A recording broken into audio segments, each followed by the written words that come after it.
Okay, well, luckily for us, Gons, CNN has been answering all of our questions. It's propaganda. Wow. It's Shillzilla, and it's the new guy, Chris Litt. State-sponsored propaganda machinery.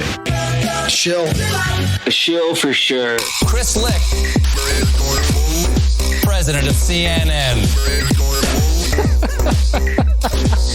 I love that jingle. It's a good jingle. Is that Stelter? Is that Stelter emceeing? I think it's Colbert. Okay, it's Colbert. Yes. So we have been tracking and noting and being confused and baffled by the obvious tone shift that has been happening at CNN, not just with CNN, but specifically our buddy Chris Cillizza over there, Chris Shillzilla. And the answers have come down from on high, Gons. Transparency, the new theme of the 21st century. I love it, man. You see, whenever we think that they're not paying attention to us, whenever we feel, dejected, rejected by the mainstream media, we just got to know that they're listening. They may not produce the show, but they answer our questions. And this is coming from the New York Times, of all places. The headline is CNN enters the post-Jeff Zucker era. Whoa. We've done it. We've entered the post-Jeff Zucker era. Bye-bye breaking news banners. It's the second half of that headline. And here it is. CNN's ubiquitous breaking news banner is gone. Now reserved for instances of truly urgent events. That is brutal. Ubiquitous breaking news banner. It's so true. They just had breaking news on literally every story. I love that they're admitting it. This is, okay. Continue. Yeah. They basically have had that big red breaking news banner at the top of their cable news station for 2.5 years straight. We've been breaking news consistently for 2.5 years. Everything is breaking news. CNN's ubiquitous breaking news banner is gone, now reserved for instances of truly urgent events. Snarky on-screen captions. Quote, angry Trump turns briefing into propaganda session, for instance, are discouraged. What? How are we going to get clicks? No more, baby. No more snarky on-screen captions. Political shows are now trying to book more conservative voices, and producers have been urged to ignore Twitter backlash from the far right and the far left. Twitter is no longer news, Gons. What? Twitter, according to CNN, okay, wait. Tweets are not news. Okay, I think this is important because the sort of description of far right and far left is very specific because Twitter, a tweet can still be news. It can be still news breaking. We'll see. But yes, from the far, it's, they used to just throw in crazy tweets from crazy people just because. That's what I was going to say. That's what this sort of policy might mitigate is that's what they're shooting debunking of, some random person's tweet that said something. Exactly. Which is ridiculous. Everyone's seen how ridiculous that is. So a month into his tenure as the new leader of CNN, Chris Litt is starting to leave his mark on the 24-hour news network he inherited in May from its prominent former president, Jeff Zucker. So far, the Licht Doctrine is a change. Yes, the Licht Doctrine. Wow. Is a change from the Zucker Litt Doctrine. That's what we need for this is a great. The Chris Litt jingle is wonderful. It's great. I love it. We got to add Litt Doctrine in there. The jingle makers. Jonathan F. made that one for us. So I'm throwing that out there. We got to get Litt Doctrine. The Doctrine of Lit. There you go. There's a couple samples for you. The Litt Doctrine is a change from the Zucker days. Less hype, more nuance, and a redoubled effort to reach viewers of all stripes. Running a network is a new challenge for Mr. Litt, a 50-year-old lifelong producer. And then it kind of goes and tells us about Chris Litt, which everybody who listens to this show, everything about Chris Litt. We've been exploring his history and his stuff for like 6 months now. Goes into, some of the challenges Chris is going to have. Of course, the Chris Cuomo issue, Jeff Zucker's own issues. Let's see here. Here we go. Under Zucker, a micromanager who dictated headlines and whispered in anchors' ears during interviews, the network developed an, quote, audience of one culture. What Jeff wants was the mantra, and that often meant spectacle and drama. Mr. Litt is now tearing up that playbook with a management style notably different from his predecessor. Quote, I'm not here to get into the weeds of day-to-day editorial decision-making, Mr. Litt told employees. So what they just revealed about Jeff Zucker's disgusting. It's disgusting. And to think that people actually thought CNN was news. It was a one-man show. Dude, yeah, it was one guy. One man, Jeff Zucker, on a headset dictating every word, every inflammatory thing, every conspiracy theory that CNN, threw out, every crazy tweet, sometimes dictating headlines is one thing, but also dictating interviews as if his anchors were sort of puppets for him to control. Yeah, I think a lot of TV news has that. They have their ears but for the guy owning the company, or I guess CEO. He's the president. He's the president of the company. Being in everyone's ear all the time is a little, what are you doing, man? You're supposed to be like... and that's the difference. I mean, every news anchor has an earpiece in and is getting stuff from their producer, but not the president of the company. Like, it's wild that this was going on. And, for those... Look, people still have this idea of CNN that, like, they're influential and people actually care about them. They don't. I mean, this is all happening because CNN's ratings are in the dumps. Nobody cares. Not even liberals. I've given props to my liberal friends, even my liberal journalist friends, who are the first ones to talk about how horrible CNN is. But that's different for a liberal journalist elite to think it's bad. And then, the sort of anger addicted left that loved CNN. That turns out they were not even getting real news. They were just getting a puppet show by Jeff Zucker. Now, moving on. Quote, this is from Chris Litt. I'm not here to get into the weeds of day-to-day editorial decision-making, Mr. Litt told employees on his first day. His more hands-off approach to coverage and his sweeping pronouncements that CNN will, quote, challenge the traditional philosophy of cable news have left his skeptics wishing for more specific direction from the top, not less. Yeah, if you're babysat and controlled like a puppet for 9 years and suddenly... Yeah, exactly.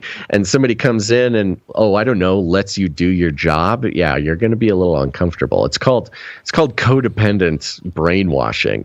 Is what Jeff Zucker was doing. Mr. Litt's early moves and the mood inside the network were described by several people with knowledge of the internal dynamics at CNN, who would speak only on the condition of anonymity. Woo. Mr. Litt is aware of the criticism. I'm going to make decisions slower than some would like, he wrote in a newsroom-wide memo on Thursday. I know this organization has been through tremendous change over the last 4 months, which is why I'm approaching this process slowly and thoughtfully, so we all look at all parts of the operation. One early focus has been morning programming, blah, blah, blah. They just kind of talk about how he changed up some of the morning programs. Well, this is, I think, important for our producers to understand as well. There's a paragraph here. Mr. Litt told advertisers that he wanted to disrupt morning TV internally. He said he wants a more inviting conversational approach, and he believes CNN's main offering, New Day, which Mr. Zucker created, lacks a clear identity, 3 people said. So, programming Mr. changes. Litt told advertisers he wanted to disrupt morning TV. Yeah. So remember, even now, don't get me wrong. I'm not saying Litt is here to save cable television. He is here, to do his best and make some changes, but he's having to answer to the advertisers, which is the whole point of cable news, really, is to advertise. Yeah, they got to keep the CNN beast machine running, and to do that, they have to comply with what advertisers want, and culturally, things are shifting right now in the U.S. And again, in the whole world, really, but in the U.S. in particular, with everything politically. So that's where he goes. Yeah, he goes on that point. Okay, Mr. Litt is intent on dialing back partisanship on the air, telling advertisers last month, quote, "At a time where extremes are dominating cable news, we will seek to go a different way." At a recent meeting in Washington with producers and journalists, Mr. Litt said he wanted to book more Republicans and conservatives on political shows to offer a wider range of viewpoints. Internally, he praised Diana Bash's recent interview about gun control with Representative Dan Crenshaw, a Texas Republican. Isn't Crenshaw part of the Young World Global Leaders? Yep, he's a WEF. There you go. So you don't get your name mentioned, even if you're a Republican. You don't get mentioned unless you're part of the global team. Yeah, and it's saying here, Mr. Litt is telling advertisers things last month. What he's doing is answering to his rulers. Yes. They're like, "What are you doing? Changing things up? We made so much money back when Jeff Zucker," and so he's having to answer to the, Chris Litt is fighting a battle to try to cure CNN's sickness, and the advertisers are like, hey, what are you doing? This was working out well for us. What do you mean you're trying to make CNN have some integrity, journalistic integrity? We don't care about that. We care about the advertising. It's all about the donuts, baby. Let's see here. In some ways, Mr. Litt is working to undo the showman-like tendencies that Mr. Zucker, a former Today Show producer, embedded in CNN's DNA over his 9-year tenure.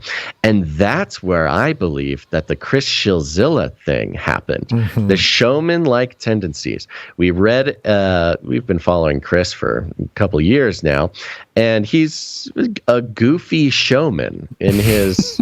in his whole thing. He's a ridiculous caricature of a human, and his journalism is a ridiculous caricature of journalism, filled with weird colloquialisms and breaking out of like grammar, like putting in, I don't know, it's like he's text messaging his drunk friend and making that into an article. But as of late, Chris Shilzilla, he's had to actually display some journalistic integrity, not partisanship, not showman-like tendencies, and it's all because of Litt. It's very interesting. Yeah, sorry. This whole thing is hilarious to me. The entire thing, just from afar, watching it sort of crumble, and then the advertisers and the new guy's trying to be more integrous to journalism. Yeah. And this is the whole thing. And there's a paragraph in here. The Zucker Approach did have benefits.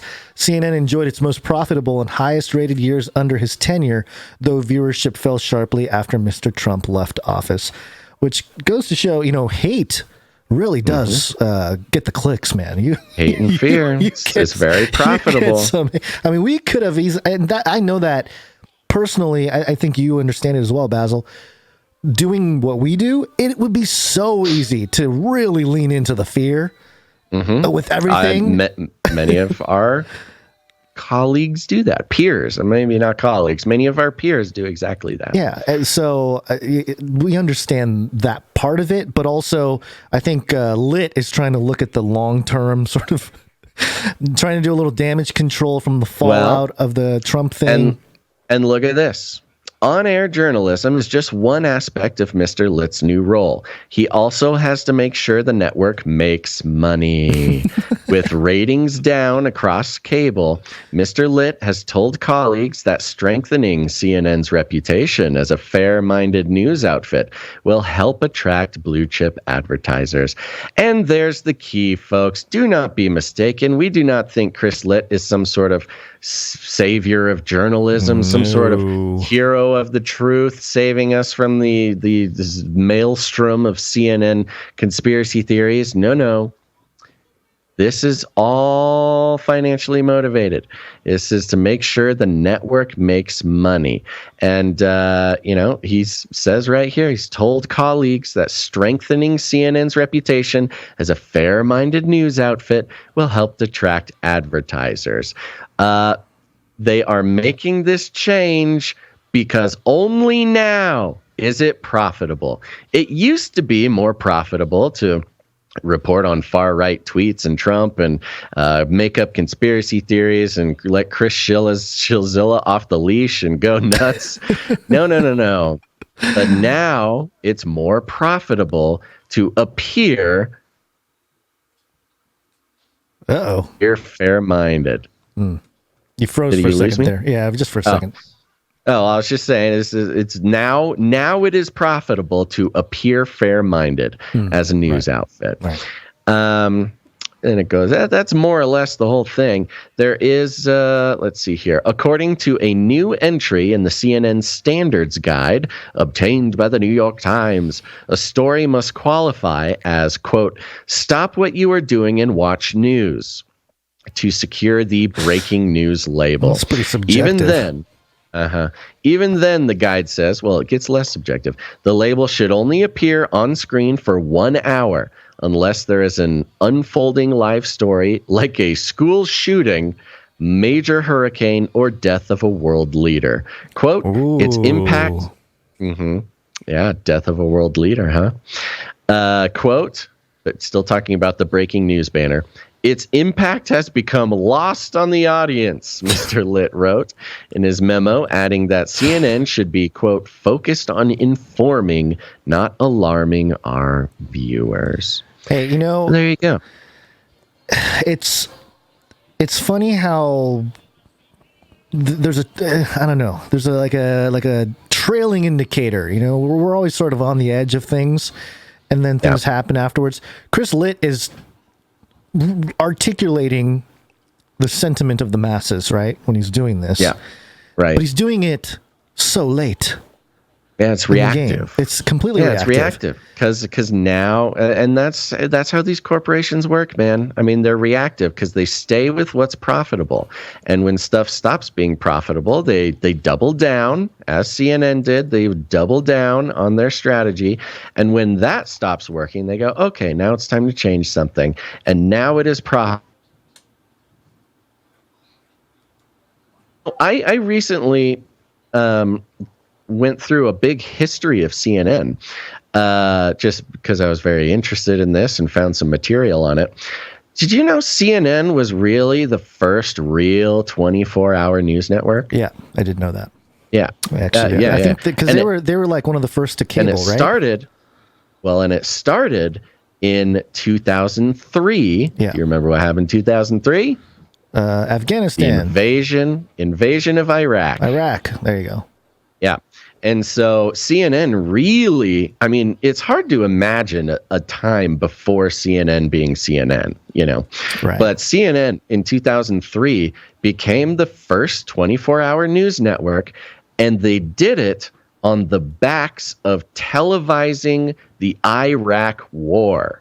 They would just remember the images. We all have the images stuck in our heads of the green night scope, night vision image of across the desert looking over, some sort of city and the bullet tracers flying across the sky. I don't know if you remember this, Gons, but the Iraq war started. The moment of the war started. Prime time television, 6:00 at dinner time, while people were sitting down to watch the news. That exact moment, it was like 4 a.m. in Iraq or whatever, was when the war started. And CNN was the 24-hour news network, basically profiteering on making a reality TV show out of war for the first time. They had never been live like that, live 24 hours. So yeah, it's really, CNN, we kind of think of it as this silly clown show, but it really is this weird spiritual father of gross profiteering, reality television, cable news. And, for the role that it's played over the past couple of years, of course, they're just right in line with that. But remember, the spiritual heritage of CNN is really gross. And so I do not think that Chris Litt is really, going to make things better. I believe he may change the reputation. But remember, Trump is probably running in 2024, which means he would announce he's talking about announcing a run before the midterms. And if CNN can resist the Trump trap, I'll eat my hat, my friend. I think everything will go back to it. It may take a different form, but CNN at its spiritual core is a gross profiteering nonsense organization. So if you really want eyeballs at CNN, this is a free consultation from Gons. Canary Cry NewsTalk. You would go back to the Trump bashing, but you would allow for the other side to be on. And that creates good TV, because then you got people arguing and yelling at each other. It's not so much, CNN will be facilitators of the discussion, right? Yeah. Even though they can lean in a little bit to the Trump hate stuff without being so in your own bubble by allowing these other people to come in and yell at some of the people that you may be supporting politically. So we bring this up. We bring this up not simply as a news story, but it's important for everybody to have a realistic understanding of the inner workings of these news corporations, because they are the people in control of information flow. And if they're not in control of your information flow, they're in control of the information flow of someone you may consider your adversary. And so you need to know what's going on there. This is very valuable analysis as far as I consider it. So we'll continue to check it out and see how Chris Shilzilla, if Chris can survive the Lichting. Hey, he can always come join us and just be the pitch man. Chris? Yeah, Chris we'll give Chris a segment. Yeah, I would give Chris a segment. Allow him to change his presuppositions there, but have the same kind of hype job. No, I want him to keep it. I want to keep him. I don't want. I want to keep him as is. I want to keep him as is and expand his abilities. Oh, I want to let him. I want to let him off the leash, baby, because he's good. He's good content for this show. He's more valuable to me in his current form than if he were to change. Well, I mean, it does. I don't know. Maybe this is just a vibe I'm getting, but it does feel like he's drunk when he does like the video stuff. Totally. He's absolutely drunk. He's totally hammered. No, that is his business model. Let me tell you, and he'll say a joke that doesn't land even by himself. It's not a joke. Yeah, right. Yeah. All right. Well, there you go. Chris. Good luck.